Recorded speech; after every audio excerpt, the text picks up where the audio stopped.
Good morning, everybody. We are live. Today's subject, positioning ourselves for the future market. The real estate industry is constantly evolving. And the big thing is we want to make sure that you're ready to be able to adapt and thrive. The question is, are you ready for the changes? Success isn't about just reacting to changes. It's about preparing for them before they happen. And it's about staying ahead of the game. So how do we do that?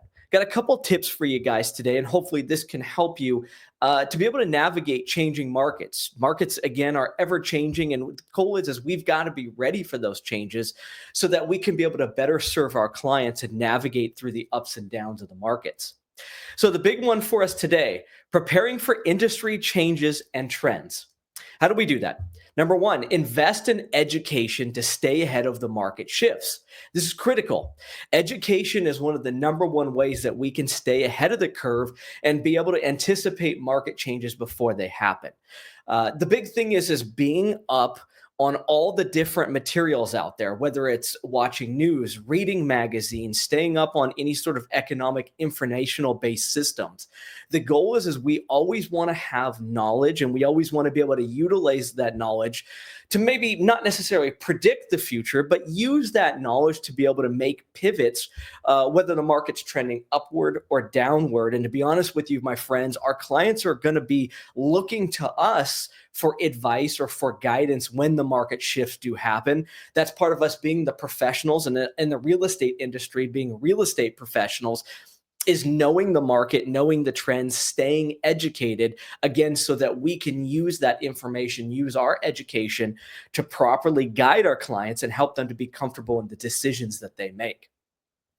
Second thing is we want to diversify our skills to adapt to our evolving client needs.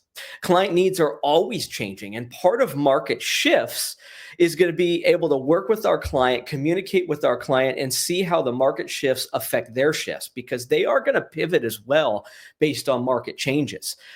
You're going to see it over and over. Obviously, confidence is a big thing. Buyer confidence and seller confidence is greatly affected by the markets. That's why we need to stay ahead of the game from the knowledge base, be able to keep that open communication with our clients so that when the markets do pivot up or down, we can then be there to guide the client and help them to shift. Their decisioning basis might shift, whether it's location of purchase, dollar amount of purchase, interest rates. That's critical right now. It's a big topic. Interest rates are up. They're a little bit higher than what most people are comfortable with. I don't like to say they're extremely high, because when we look historically, rates have been obviously up in the 12 to 15% range. But when we look at rates right now in the sevens and high sixes, of course, that's going to be a lot higher than some of our clients are used to, especially the younger clients who are more accustomed to being adults in the age of the threes, the fours, and even mid 5% range. That's where we're going to have to use that skill, use that knowledge that we've been able to acquire through learning to be able to help them be comfortable in their decisions, and train them as well as training ourselves to be able to navigate through those complexities of the market. The big thing we want to do is also build a financial cushion to weather downturns and slow periods. Financial stability in your business is going to be critical, especially when you're in a sales-based business where revenues do swing. There are times when revenues are up. There are times when revenues are down. Obviously, we always want to push for consistency. But the thing is we want to position our business, and we want to position ourselves to also be ready for any of those massive swings. The worst thing that we want to be is we don't want to be in panic mode. Our clients can smell it. They can feel it. We always want to be projecting that level of confidence to our clients. And part of being confident is also being stable and being financially sound ourselves and within our business, so that we can go out into the markets and help clients. We can't help clients push for financial success if we're not taking those steps ourselves. The second bullet point that I want to push through here is staying proactive in a competitive environment. So, just as much as preparing for industry changes from an educational standpoint, we also want to then take that shift and we want to be proactive. We do not want to be complacent. Complacency is one of those things that is a business killer in shifts in markets. Like we've said before in many of these different training courses, we always want to be in motion, we always want to be in activity and moving forward. We want to regularly evaluate our unique value propositions, and that's a big one. Value proposition is one of the number one things that we're always going to be leading out, whether we're going to meet with partners, other business owners, clients, whether we're trying to get a buyer client or a seller client. All of us should have a very unique proposition of what value that we bring to the table. Value is critical. And the thing is you could have a ton of knowledge, you can have a ton of value, but if you cannot effectively communicate that out to your prospects, then all that information is useless. So I'm going to encourage everybody, if you don't have a value proposition statement or summary, you need to craft one. You need to create one because it's going to be critical when you're communicating with your prospects of what specifically you bring to the table, why you're different, and why you can help them, and why they should choose to work with you over everybody else. If any of your industries are like mine, obviously I'm in the real estate space, it's heavily saturated. It's a lot less than it used to be, but is still extremely competitive.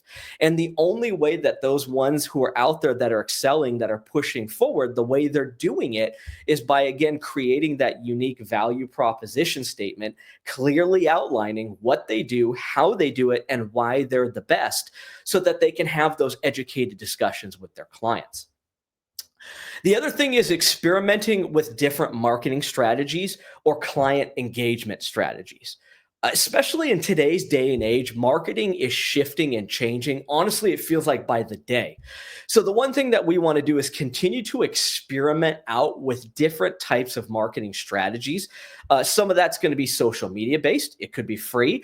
Other things are going to be marketing on a larger scale, print, TV. Those things cost money. And I'm going to encourage everybody, don't be afraid to spend money on marketing. I know it can be scary, but the thing is, if we want to be able to reach the mass amount of people, there's going to be different things that we're going to need to put into practice. And sometimes those things do cost money. Again, it's not about saving, it's not about the expense. Our goal always needs to be driving the revenue line, increasing the revenue and gaining new prospects, gaining new clients. And the only way that we can do that is projecting our message out to as many people as humanly possible.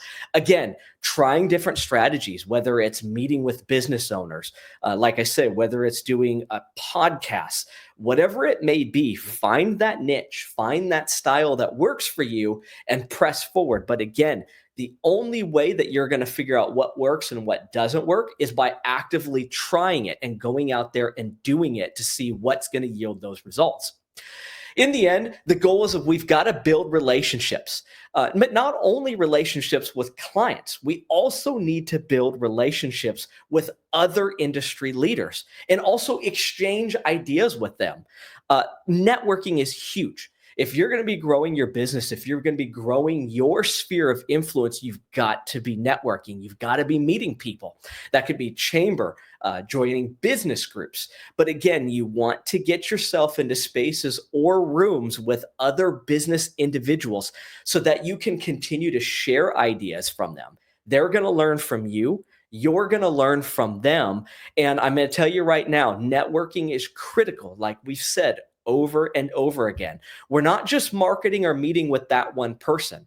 We're meeting and marketing to their sphere as well, which can lead to up to 6 other people that you're pushing forward. So again, I'm going to reiterate this. When you're marketing or when you're pitching to somebody, think in your mind, you're also pitching to 6 other people that they know. It's a referral game. The only way we're going to be getting these referrals is, again, instilling into the marketplace that we truly are the best and we bring something unique and special to the table.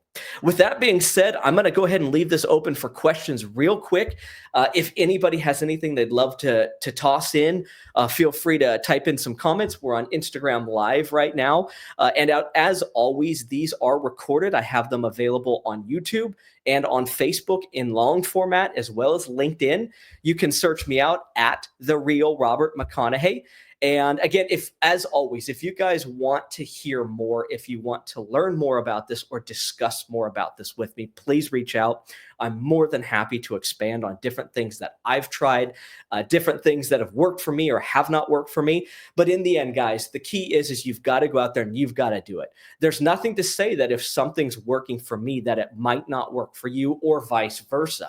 Again, it's going to be tailored marketing towards our market, towards our clients, and towards our unique skill set and abilities that we want to push out to the market. I want to thank everybody for joining today. If you're in Central Texas, be safe, stay warm. It's cold out there. We've got some snow. And I'll leave you guys with this thought. If you are in the real estate industry here in Central Texas, Lisa Copeland and I are rapidly expanding. We are looking for agents to join our team. If you're interested and you're looking to join a team that's focused on coaching, training, revolving around some of the best trainers in the entire industry, please reach out to me. We'd love to have you. And on the flip side, if you're new to the industry and you're saying, hey, I want to get into the real estate space, please reach out to me. I'd love to help you on that path. As always, I want to leave you guys with the final words. Go out there today. The goal is we don't just want to be good. We don't want to be great. We don't want to even be excellent. The goal is we want to be the elite. We want to be the best of the best. And we want to show the market, again, specifically what it is we bring to the table that's special and unique and why they should be working with us. All right, guys, I'm going to leave you with that. Go out there today, and I hope the best of success to everybody, and we'll talk to you tomorrow.